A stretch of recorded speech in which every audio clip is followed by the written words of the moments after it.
चा आपण यथोचित सत्कार महाराष्ट्राच्या 13 कोटी जनतेच्या वतीने केलेला आहे। ते उपस्थित असणारे सर्व सन्माननीय मान्यवर, तसंच मराठी बाणेचे अशोक खंडे, किरण कुलकर्णी, आमचे मराठी भाषेचे विभागाचे सचिव, उपस्थित सर्व साहित्य रसिक, विविध क्षेत्रातील उपस्थित असणारे सर्व मान्यवर, प्रतिष्ठित नागरिक, जमलेल्या माझ्या बंधू भगिनी आणि तरुण मित्रांनो, पत्रकार मित्रांनो, मराठी भाषा गौरव दिनाच्या निमित्तानं मी उपस्थित साहित्यिक, कवी, विचारवंत, मान्यवर आणि मराठी भाषा प्रेमींना आजचा दिवस आपल्यासाठी अत्यंत अभिमानाचा आणि गौरवाचा अशा प्रकारचा दिवस आहे।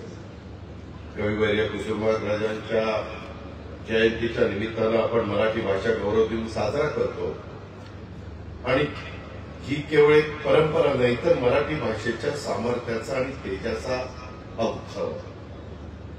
गेटवे ऑफ इंडियाच्या या ऐतिहासिक परिसरामध्ये मराठी भाषेसाठी आणि साहित्य संस्कृतीसाठी भरीव योगदान देणाऱ्या मान्यवरांचा सन्मान करण्याचा हा सोहळा म्हणजे तुमच्या माझ्या महाराष्ट्राच्या सांस्कृतिक समृद्धीचं एक हे प्रतीक आहे। महाराष्ट्र सरकारच्या वतीनं आणि जगभरातल्या तमाम माझ्या मराठी बांधवांच्या वतीनं या सर्व गौरवमूर्तींचं अभिनंदन करतो। आपल्या सर्वांना मराठी भाषे गौरव दिनाच्या देखील शुभेच्छा देतो। कुसुमाग्रजांना देखील मी त्या ठिकाणी अभिवादन करतो।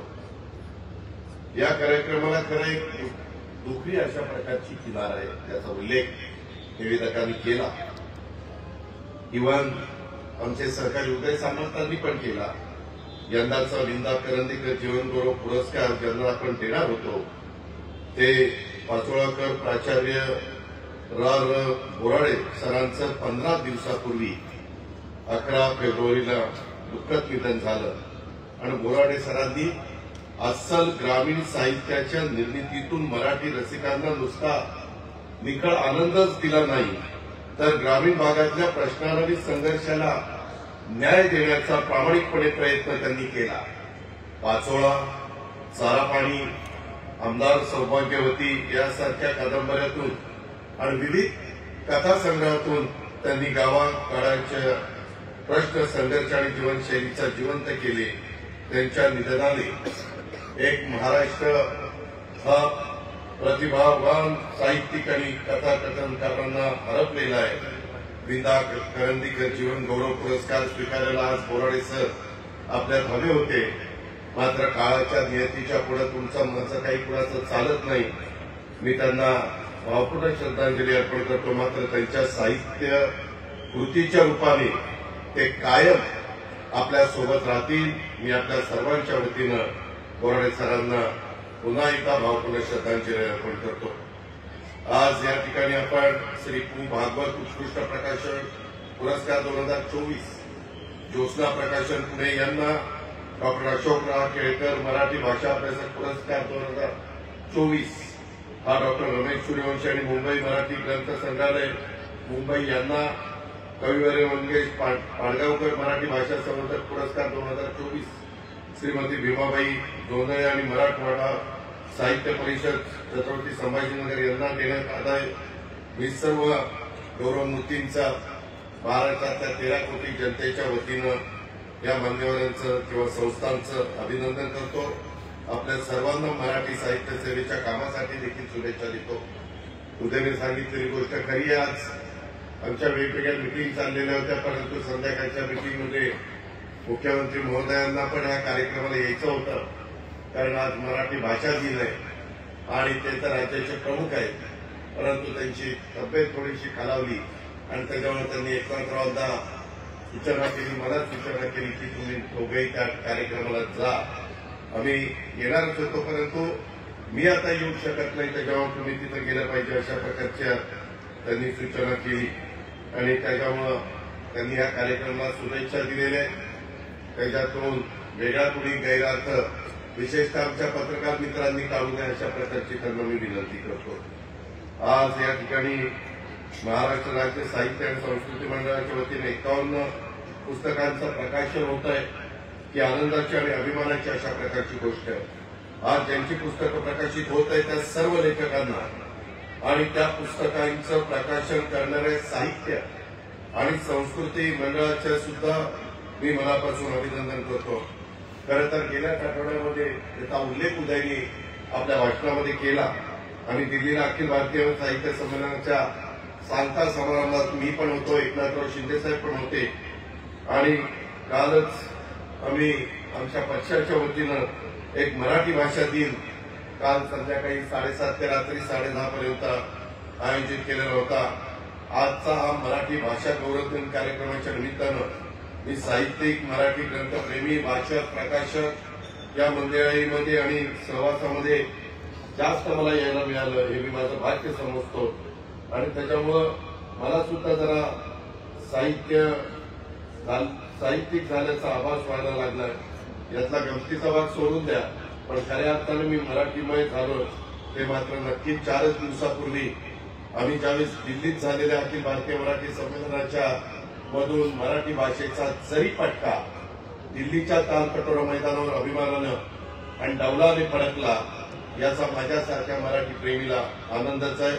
अखिल भारतीय मराठी साहित्य संमेलनाच्या अध्यक्षा डॉक्टर तारा भवाळकर, त्यांना आपण तारक्का नावाने ओळखतो, यांनी त्यांच्या भाषणात स्पष्ट केलं की मराठी भाषा ही अनेक बोलींनी, चालींनी, संस्कृतींनी समृद्ध असलेली अभिजात भाषा, पण या भाषा किती समृद्ध असली तरी पुस्तकात बंदिस्त करून भाषा वाढत नाही। तुमच्या माझ्या बोलण्यातून, दररोजच्या संवादातून भाषा वाढत असते। नेमकं त्याच पद्धतीनं आपल्याला सर्वांना मराठी भाषा वाढवायची आहे, ही मोठी करायची आहे। मगाशी उदयजी बोलत असताना त्यांनी काही आर्थिक बाबतीमध्ये थोडासा उल्लेख केला। मी एकनाथराव शिंदे साहेबांच्या साक्षीनं सांगतो अर्थमंत्री या नात्याने की उदयजी काळजी करू नका, जरी काही अर्थसंकल्पाच्या निमित्तानं तुम्हाला काही कमी वाटलं तर आपली पहिली पुरवणी असते, दुसरी पुरवणी असते, मी जास्त करून अर्थसंकल्पातच काही कमी पडू देणार नाही अशा प्रकारची ग्वाही देखील मी आपल्याला सगळ्यांना या निमित्तानं देतो। यामध्ये साहित्य संमेलनाच्या निमित्तानं संमेलनाध्यक्षा ताराकांसह ज्येष्ठ साहित्यिकांनी संमेलनाच्या मंचावरून ठरावाच्या रूपाने केलेल्या शक्य आणि व्यवहार्य असणाऱ्या मागण्या पूर्ण करण्याचा प्रयत्न राज्य सरकारच्या वतीनं आम्ही प्रामाणिकपणे करणार आहोत। याहीबद्दल दुमत असण्याचं काही कारण नाही। मला आजच्या या मराठी भाषा गौरव दिनाच्या निमित्तानं देशाचे पंतप्रधान नरेंद्र मोदी साहेबांचं आणि त्यांच्या संपूर्ण मंत्रिमंडळाचं मनापासून अभिनंदन करायचंय। मनापासून त्यांना महाराष्ट्रातल्या 13 कोटी जनतेच्या वतीनं धन्यवाद द्यायचे। अनेक वर्ष अनेक मान्यवर मराठीला त्या ठिकाणी अभिजात भाषेचा दर्जा मिळावा याकरता सतत प्रयत्न करत होते, परंतु आजपर्यंत कोणत्याही केंद्रामध्ये असणाऱ्या सरकारला ते देता आलं नाही। परंतु तो आवाज मोदी साहेबांनी ऐकला आणि मराठी भाषेला अभिजात भाषेचा दर्जा त्यांनी मिळवून दिला। त्याबद्दल मी खरोखरीच त्यांचं आणि त्यांच्या सगळ्या मंत्रिमंडळाचं मनापासून अभिनंदन करतो। त्याच्यामध्ये मराठी भाषेला अभिजात भाषेचा दर्जा मिळाल्यानंतर हा तसा बघितला तर पहिलाच मराठी भाषा गौरव दिन आहे। स्वतः उदयजी तो ज्यावेळेस दर्जा मिळाला तो आणायला दिल्लीला गेलेले होते, त्यामुळं त्याचं महत्व आज आगळं वेगळं आहे आणि मराठी भाषेला अभिजात भाषेचा दर्जा मिळवून दिल्याबद्दल आपल्या सगळ्यांना एक वेगळ्या प्रकारचा आनंद आहे। परंतु आपली जबाबदारी वाढलेली आहे, आपण पण सगळ्यांनी अधिक प्रयत्न करण्याची त्या ठिकाणी गरज आहे। मराठी भाषेला अभिजात दर्जा मिळवून देण्यासाठी संशोधन करण्याचं, त्यासाठी आवश्यक अशा प्रकारचे ठोस पुरावे गोळा करून त्यांना सविस्तर अहवाल तयार करण्याचं किचकट काम ज्येष्ठ साहित्यिक प्राध्यापक रमनाथ पठारे यांच्या अध्यक्षतेखालच्या समितीनं अत्यंत चिकाटीने केलं। खरं तर त्यांच्या कामाचं आपण मोल करू शकत नाही।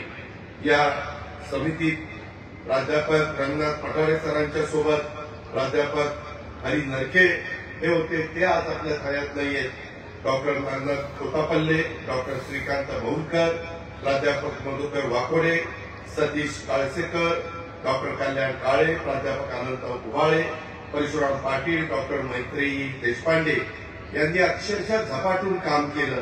त्या सर्वांचं मी तमाम माझ्या मराठी जनांच्या वतीनं अभिनंदन करतो. त्यांचेही मी आभार मानतो. या समितीतले काही सदस्य दुर्दैवाने हयात नाहीयेत, त्यांना पण मी आदरांजली या निमित्तानं अर्पण करतो. खूप गोष्टी बोलण्यासारख्या आहेत, परंतु माझ्यानंतर एकनाथरावजी बोलणार आहेत. मी एवढंच सांगतो की आता मराठी भाषा विभागाची जबाबदारी तुमच्या उदयनी त्या ठिकाणी घेतलेली आहे आणि त्याच्यामुळं ते तर त्याच्यामध्ये मनापासून लक्ष देतायतच, परंतु माझं स्वतः एकनाथरावजींचं आणि राज्याच्या मुख्यमंत्र्यांचं पण त्याच्यामध्ये कुठेही कमतरता येऊन देण्याचं काम आम्ही तिघही जण करू, याबद्दलची ग्वाही मी आपल्याला सगळ्यांना देतो. मराठी भाषेच्या संवर्धनासाठी, प्रचारासाठी, प्रसारासाठी कोणत्याही परिस्थितीमध्ये हे महायुतीचं सरकार निधी कमी पडू देणार नाही, अशा प्रकारची ग्वाही मी आपल्याला पुन्हा देतो. लाभले आम्हासी भाग्य बोलतो मराठी, झालो खरेची धन्य ऐकतो मराठी, धर्म पंथ जात एक जाणतो मराठी, एवढ्या जगात माय मानतो मराठी. कविवर्य सुरेश भटांनी लिहिलेल्या या ओळी केवळ तुमच्या माझ्याच नाही तर जगाच्या कानाकोपऱ्यामध्ये असणाऱ्या तमाम माझ्या मराठी माणसांच्या मनातली, हृदयातली भावना आहे. त्याच्यामध्ये मी पुन्हा एकदा त्या सगळ्या एकंदरीत आजपर्यंतचा जो टप्पा गाठला गेला त्याच्यामध्ये ज्यांनी ज्यांनी योगदान दिलं, ज्यांनी ज्यांनी प्रयत्न केला, ज्यांनी ज्यांनी पाठपुरावा केला, काही जण हयात नाहीये, त्यांचं मी पुन्हा एकदा त्यांना अभिवादन करतो आणि जे आज आपल्या सगळ्यांच्या मध्ये समवेत आहेत त्यांचं मनपूर्वक अभिनंदन करून पुन्हा आपल्याला सगळ्यांना मराठी भाषा गौरव दिनाच्या शुभेच्छा देतो. मराठी पाहणार देखील एक उत्तम कार्यक्रम कालच मी पाहिला, आज आपण सगळेजण पाहणार आहात. त्याबद्दल मी खंडे सर्वांना पण त्या ठिकाणी धन्यवाद देतो. एवढंच बोलतो आणि या ठिकाणी थांबतो. जय हिंद, जय महाराष्ट्र, जय मराठी. धन्यवाद अजितदादा. खरोखरच एक वेगळी ऊर्जा, उभारी आणि उन्नत करणारा असा हा